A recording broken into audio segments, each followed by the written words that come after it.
There's a new kind of energy and excitement dito sa national team ng Pilipinas dahil napakaraming mga bago na gusto magpakitang gilas at mapatunay na dapat kasama sila dito sa ating national team. Iilan lang si Von Pesumal, Raymond Almazan, and Elaine Maliksi ng mga bagong miyembro na talagang gustong makasama dito sa ating national team. From Raynor Shine Jersey ngayon, Pilipinas na ang suot ni Raymond Almazan dito para as member of the Gilas Pilipinas Training Pool. Mon, nung sinuot mo tong jersey na to, tapos kasabay mo na yung mga teammates mo dito, anong naramdaman mo? Gano'n ka ka-excited, gano'n ka ka-proud na suot mo na yung Pilipinas sa chest mo? Sa totoo lang, hindi mo ma-explain yung feeling ko ngayon eh. Sobrang saya na, sa training pa lang, yung marirepresent mo na yung bayan mo, wala nang wala nang, alam mo yun, hindi na yung matutumbasan kung ano man eh. Sabi nga ni Coach Chot kanina, parang na maraming milyon-milyon na gustong tumungtong dito sa kinakatayuan namin ngayon. Although, hindi pa ako sure kung makakapasok ako sa Final 12. Ngayon pa lang sobrang happy ko na kahit hindi ako makasama. At least, alam mo yun, nakatulong ako sa team. Yun yung mahalaga eh. Parang, yung binigyan ka ng chance eh. So, make the most out of it talaga. Every twice a day practice, kailangan pahinga yung katawan mo, kondisyon. So, alam mo yung parang kahit marami kami dito, parang magkakapatid kami rito eh. Yung experience talaga yung gusto ko eh. Yung experience with this guy na alam mo yun, iba-ibang team kami. At hindi naman kami hindi kami isang company lang, alam mo yun, iba-ibang team. So, para makabanding mo sila. At the same time, siyempre matututunan ko dito under Coach Chot. Kailangan mo ng maraming sakripisyong ibaon dito. Kasi isipin mo, yan, twice a day. Mas may yung mother team mo, kung makasali ka sa final lineup, imbis na summer mo, naka-break ka, ikaw training ka. Siguro yun lang nakikita ko talaga. Bilib ako sa mga kuya ko na nag-serve sa bayan, kung gaano kalaki yung sakripisyong ginawa nila para sa Gilas.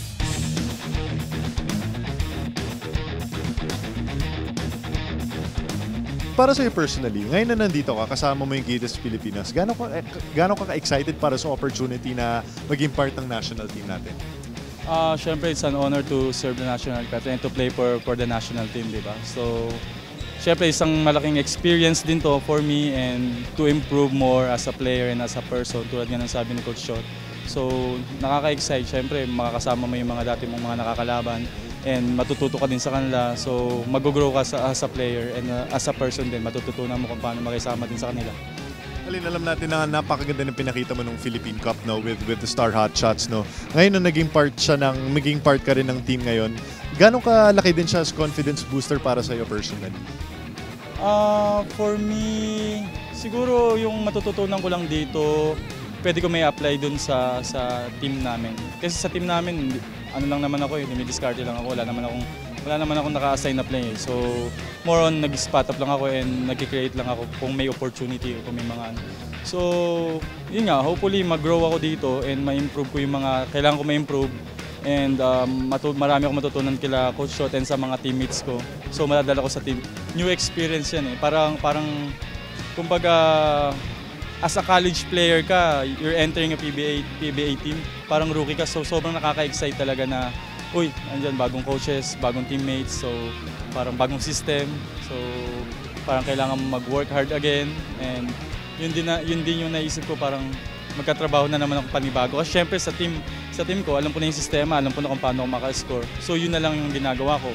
So ngayon, pwede ako makapagpa-improve pa ng sarili ko and yun nga, new system, so kailangan mag-double work.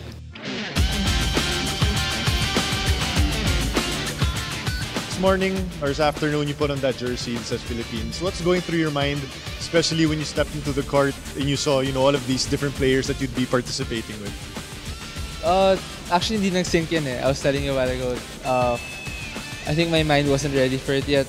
But when I put the jersey on, napawisan na ako and I saw everybody in the same court as me, I kind of understood na, wow, I'm actually here. I can actually play for the Philippines and I'm ready to give it all I have. I think that's what's nice about the Gilas practices. They're short but very intense, very to the detail. You have to be very focused to understand. Tsaka teaching points nila very specific. So if one lapse of mental lapse, medyo ma-off balance ka. So it's good, intense. Coach Josh was really did a good job teaching. Or what excites you the most about the next 3 days? I think it's yung samahan it's camaraderie. Because these guys, we all played against each other in the PBA this last conference. So getting to know them, spend time with them, getting to see how they perform in the court, what they do, so I can see what they do well, and maybe I can copy it a little bit or trying to learn from them. So And I heard roommate mo si Calvin Abueva. yeah, roommate ko si The Beast, The Beast. Excited ka rin dyan? I mean, I'm sure he's gonna teach you a lot of things the next 3 days. Yeah, I'm excited. Makulit nga he's really a nice person, Actually, when I didn't know that he was that, mabait talaga siya. Kasi sa court, syempre, he's the beast. That's why he's called the beast, diba? But off the court, mabait siya. Pagpagalitan lang, ipagkwentuhan sa akin about PBA and Gilas. So.